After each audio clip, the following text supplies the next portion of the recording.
दोस्तों, hit list के इस एडिशन में हम एक बार फिर से आपका तहे दिल से स्वागत करते हैं।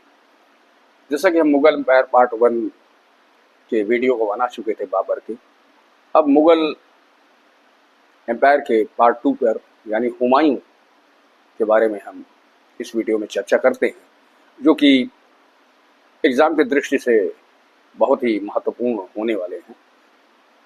बाबर के बारे में हमने जो भी जानकारियाँ दी थी वो हमारे पुराने वीडियो में यानी पार्ट 1 मुगल एम्पायर में आपको मिलेगा। बाबर के बारे में एक चीज़ और भी कहूँ कि बाबर को 2 बार दफनाया गया था। ये जानकारी इस वीडियो के अंतर्गत हुमायूं के बारे में बात करने से पहले कह दें, सबसे पहले आगरा के आराम बाग में इसे दफनाया गया था और लास्ट इसे दफनाया गया काबुल, अफगानिस्तान में। तो दोस्तों, अब हम लोग बढ़ते हैं हुमायूं की तरफ, और हुमायूं की तरफ बढ़ने से पहले 2 ऐसे प्रश्नों को हम उठाएंगे। हुमायूं की तरफ बढ़ने से पहले, हुमायूं का शासनकाल तो पहले 1530 से स्टार्ट है, लेकिन उससे पहले यह भी कि भारत में तोपों और बारूद का सबसे पहले प्रयोग बाबर ने किया था, बंदूकों का, तोपों का, बारूद का। और इसका जो मुख्य था उसका नाम पूछ लिया जाता है अली और मुस्तफ़ा। ये 2 इसके तोपची थे, अली और मुस्तफ़ा। अब हम बढ़ते हैं हुमायूं की तरफ। आपको 2 जानकारियां बाबर से उस बारे में नहीं दे सके थे, उसको दे दिया हमने। जो भी जानकारियां हमें भूले बिसरे वीडियो में नहीं दे सकते हैं, उसे अगले वीडियो में हम क्लियर करके आपको बता ही देते हैं। तो हुमायूं, जैसा कि हुमायूं का नाम हुमायूं था, हुमायूं का मतलब भाग्यवान, भाग्यशाली और किस्मत वाला, ऐसा हुमायूं शब्द का यही परिप्रेक्ष्य रहा है। हुमायूं 1530 पर गद्दी पर बैठता है, बाबर के मृत्यु के उपरांत दूसरा बादशाह, और इसे ही वास्तविक संस्थापक कहा जा सकता है, क्योंकि 1530 से लेकर 1540 प्रथम कालखंड में जब ये शेर शाह सूरी से परास्त होकर मुगल काल का वहाँ से अंत हो गया था दोस्तों। 1530 से 1540 तक, यानी 1526 से 30 तक बाबर ने संभाला था, 1530 से 40 तक इसने संभाला, और उसके उपरांत मुगल काल का अंत हो गया था। लेकिन लास्ट में 1555 में एक बार फिर ये आता है, और 56 में यानी 56 में फिर उसके बाद अकबर आगे बढ़ता है। इसके बाद यानी 1556 में दोबारा मुगल वंश यहाँ स्थापित होता है, एक बार मिट जाने के बाद दूसरी बार। इसीलिए इसे वास्तविक संस्थापक कहा जा सकता है, पुनर्संस्थापक हुमायूं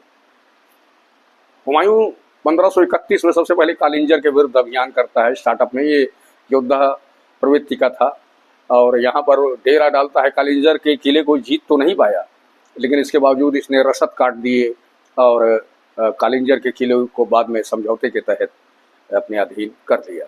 1532 में दोहरिया का युद्ध लड़ा गया, जो महमूद लोदी के विरुद्ध उसने लड़ा था। दोहरिया का युद्ध, यही महमूद लोदी जो 1529 में इसके पिता बाबर से घाघरा का युद्ध, अफगान युद्ध, यही महमूद लोदी 1532 में इससे भी टकराता है, जहां वो परास्त होता है इसी रसद की वजह से। पहले दोस्तों देखिए, किले को अगर कोई जीत नहीं पाता था तो लोग घेरा डालते थे, रसद काट देते थे कि जैसे बाहर की सप्लाई बंद हो गई है तो रसद वहां जाएगा नहीं, खाने पीने के सामान अंदर जाएंगे नहीं, तो समझौते के लिए अगला शासक आएगा। और ये योजनाएं हमेशा ही इतिहास के अंतर्गत रही हैं। उसके बाद हुमायूं से और भी कुछ रिलेटेड चीज़ें आगे बढ़ते हैं। हुमायूं के 2 युद्ध हमेशा ही एग्ज़ाम के पॉइंट ऑफ व्यू से, शेर शाह सूरी ही इसका सबसे बड़ा कंपटीटर उस दौर में था। 1539 में एक चीज़ और बताएं कि 1535 में एक बार शेर शाह सूरी और हुमायूं की भिड़ंत हुई थी, जहां शेर शाह सूरी भाग गया था, गुजरात, बंगाल इधर उधर भटकते हुए शेर शाह सूरी चला गया था। लेकिन अंतिम तौर पर शेर शाह सूरी हार मानने वाला नहीं था। ये वही शेर शाह सूरी है दोस्तों जो बाबर के भी सैन्य संचालन में शामिल था। कभी क्वेश्चन आया कि किसने कहा था कि इस अफगान पर नज़र रखना, इस अफगान की आंखों में मुझे महत्वाकांक्षा नज़र आती है, और ये मुगल काल यानी मुगल वंश के लिए एक खतरा साबित हो सकता है। बाबर ने ये बात शेरशाह सूरी के लिए कही थी। ये बात 1539 में जाकर सही चौसा के युद्ध में, जहां इसने हुमायूं को परास्त कर दिया। शेरशाह सूरी ने हुमायूं को 1539 में चौसा के युद्ध में परास्त कर दिया। 1540 में फिर ये आमने सामने हो गए। बेलग्राम या कन्नौज का युद्ध इसे कहा जाता है दोस्तों। ये दोनों युद्ध बहुत ही ज्यादा इंपॉर्टेंट है और क्वेश्चन बार बार आते ही रहते हैं। दोहरिया का युद्ध इससे पहले हमने बताया 1532 में लड़ा गया था, ये भी आता है। लेकिन ये दो युद्ध जो 1539 में चौसा, 1540 में कन्नौज या बेलग्राम का युद्ध, ये तो बहुत इंपॉर्टेंट है। दोनों युद्धों में शेरशाह सूरी हुमायूं पे भारी पड़ता है। और लास्ट अटेम्प्ट में जब ये कन्नौज यानी बेलग्राम के युद्ध को हारता है तो शेरशाह सूरी ये निर्वासित होके भाग जाता है। हुमायूं वो समझ गया था कि मैं अब हार गया हूँ, मुझे मतलब यहाँ से निर्वासित होकर निकल जाना चाहिए। जीवित रहूंगा तो एक बार और अटेम्प्ट करूंगा। और शेरशाह सूरी ने शासन सत्ता अपने 1540 में इसने सूर वंश की स्थापना कर दी।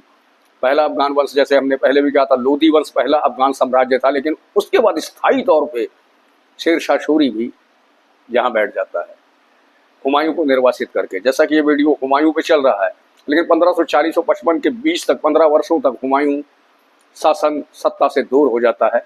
इस बीच एक चीज़ और बताऊं कि जब ये इसे निजाम भिश्ती ने जब ये नदी कर्मनाशा नदी में कूदा था हुमायूं, तो इसे बचाने वाला भिश्ती के साथ जो आया था उसका नाम निजाम खान था। एक क्वेश्चन पूछ लिया जाता है कि हुमायूं को किस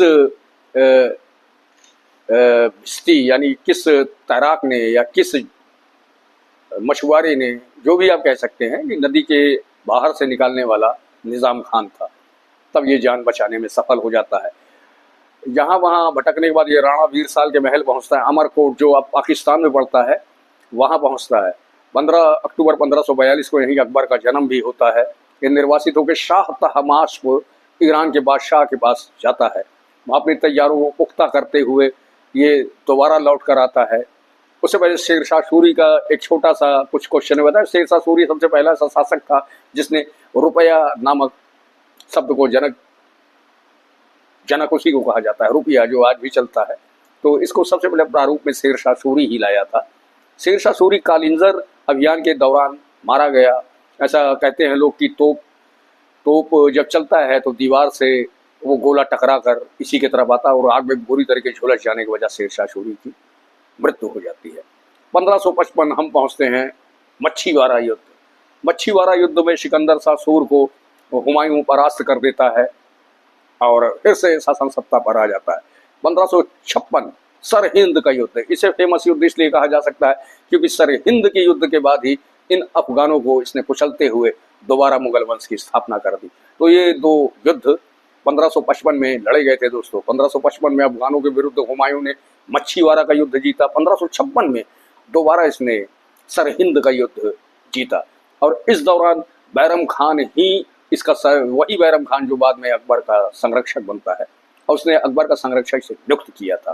कहा यह जाता है दोस्तों कि दीन पनाह के पुस्तकालय में जब ये विश्राम कर रहा था उस समय इसे अजान की आवाज़ आती है और हुमायूं एक बारगी उठता है और सीढ़ियों को जल्दी से जल्दी सोचता है पार करके मैं नमाज अदा करने पहुंच जाऊं।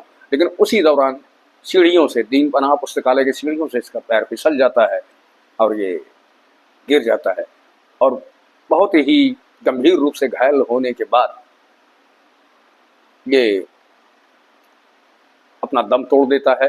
और हुमायूं के बारे में लेन पूल ने कहा था, ये क्वेश्चन में आता है कि ये बादशाह लड़खड़ाते जिंदगी भर अपने शासन को संभालता रहा, गंवाता रहा और अंत में लड़खड़ाते ही इसको मृत्यु की प्राप्ति हो गई। तो हुमायूं के बारे में इससे विशेष ज़्यादा क्वेश्चन आने वाले नहीं हैं और जो भी क्वेश्चन हमने पहले भी कहा कि करेक्शन किया जाता रहता है कि जैसे कुछ क्वेश्चन ऐड होंगे तो इस चैप्टर को ख़त्म करने के बाद हम उन चीज़ों पर एक और भी न्यू वीडियो बना के एक सारे क्रमबद्ध सारे शासकों के उन चीज़ों को लिखित करेंगे जो एग्ज़ाम के तहत बहुत ही महत्वपूर्ण है। तो दोस्तों पार्ट 3 मुगल एम्पायर के पार्ट 3 में हम आपसे फिर मिलते हैं। अकबर द ग्रेट, अकबर महान